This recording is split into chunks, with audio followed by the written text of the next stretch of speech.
Okay, this is the introduction to session 4, what I've titled The Wealth of Nations.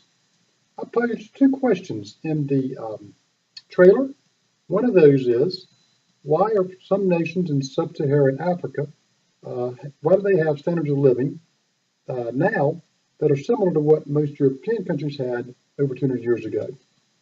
The Hans Rosling video that I had you look at in session 1 did a nice timeline. It showed how Western Europe countries, their life expectancies and standards of living began to rise about 200 years ago, but sub-Saharan Africa still remained fairly stagnant over that 200-year time span.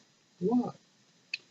Another question I posed is, why is North Korea dark at night when viewed from satellite, while South Korea has pockets of light coming from large cities such as Seoul? North Korea is a very poor country. Electricity winds up being a pretty good, electricity winds up being very closely correlated with economic activity, standards of living, and also things like life expectancies and health outcomes. North Korea is poor and the people die young. South Korea is wealthier, people live longer. I would argue that the answer depends upon one reason, a primary reason that some countries are wealthier than others is the extent to which the countries rely upon what I call the rule of law. Do countries rely on private property? Are contracts maintained and enforced? To what extent do they rely upon markets?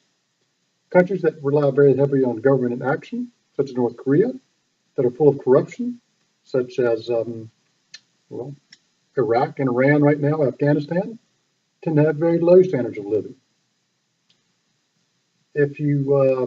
I encourage you to listen carefully to the podcast to the Chinese Village. It's one of the items in the preparation. I find it to be one of the more powerful things I've come across in my life as an economist. These are big questions we're addressing now. The big picture is, why are some countries rich, some countries poor? We're not going to cover it all in this one session, but this one session is a pretty good introduction. Go forward.